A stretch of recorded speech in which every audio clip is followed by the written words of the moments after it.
Nos anos 70, a América foi aterrorizada por dois dos piores assassinos em série da sua história. A narrativa que sempre nos contaram é que eles agiam sozinhos. Mas nesta análise, vamos mergulhar nas conexões sombrias que talvez unissem esses monstros e na rede que poderia tê-los protegido.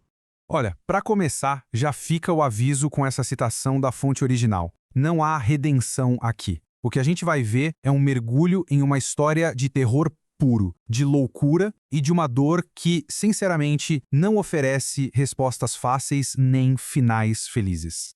De um lado, Dean Cole em Houston, do outro, John Wayne Gacy em Chicago.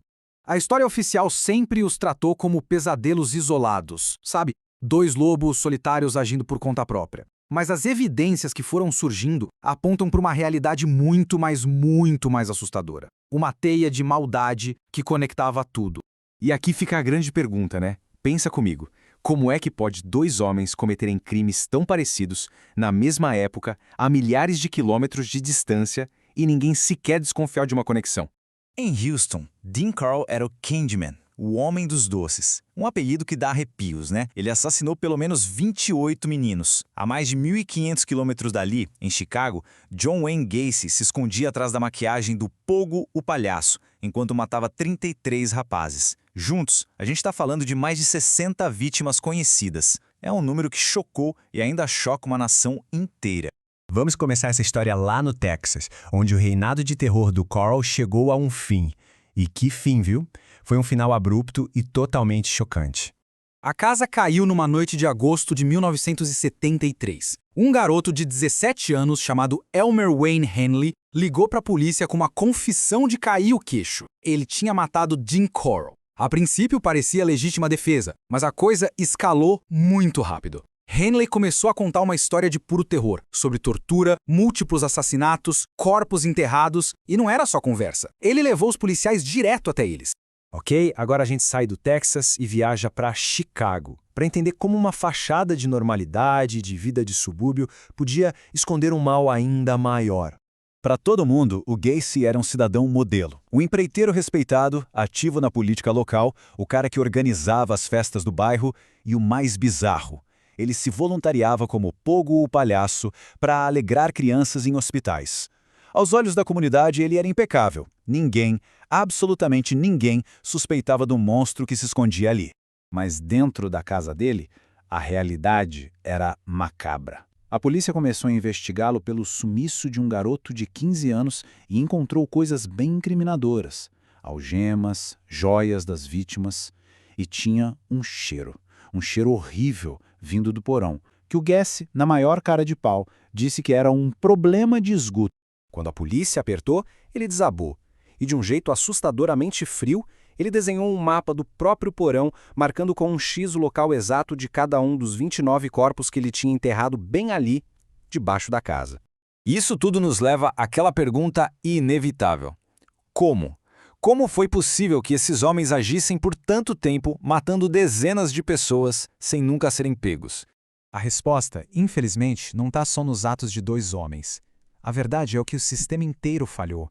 E falhou feio. Era uma falha que, na prática, fazia com que esses meninos desaparecidos não fossem vistos como vítimas, mas como problemas que era mais fácil só ignorar. Nos anos 70, a resposta padrão da polícia quando um adolescente sumia era simples. Ah, deve ter fugido de casa. Eram casos de baixa prioridade. Então, enquanto as famílias se desesperavam, colando cartazes nos postes e implorando por ajuda, a polícia, com recursos limitados, simplesmente presumia que eram só jovens rebeldes. Essa frase de um pai resume perfeitamente a angústia de todos.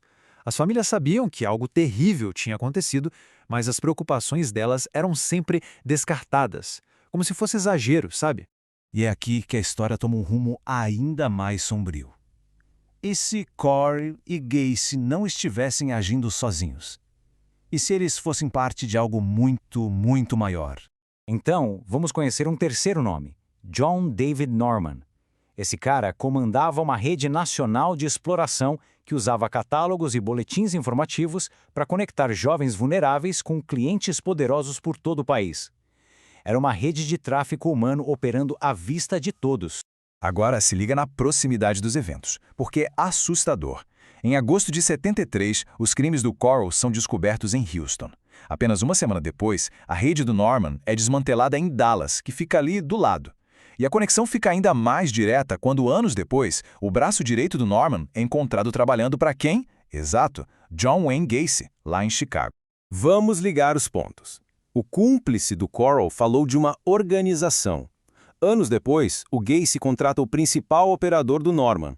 Os dois, Coral e Gacy, usavam o mesmo truque da algema para render as vítimas. E para fechar, a lista de clientes do Norman, que dizem que estava cheia de gente influente, simplesmente sumiu. Coincidências? As evidências sugerem que não. Décadas se passaram, Coral e Gacy estão mortos, mas essa história, ela tá longe de ter um fim. As perguntas mais sombrias continuam no ar. Graças à tecnologia de DNA, muitas vítimas foram identificadas, mas 7 meninos, 7 famílias ainda esperam por um nome, por um desfecho. A dor deles continua sendo um eco bem vivo desses crimes. Essa citação arrepiante do próprio Norman talvez explique por que a rede nunca foi totalmente exposta. Ele basicamente admitiu que a lista de clientes dele tinha nomes tão poderosos que, se viesse a público, ia causar um terremoto. Os registros foram destruídos e o verdadeiro alcance dessa rede pode ter sido enterrado para sempre. E isso nos deixa com uma última pergunta que é bem perturbadora. A rede do Norman usava catálogos de papel. Hoje em dia, essas redes simplesmente sumiram ou elas apenas migraram para as sombras da internet, para a Deep Web? Os métodos evoluíram, mas o crime continua. A tecnologia pode ter mudado, mas a escuridão que ela pode esconder, essa permanece a mesma.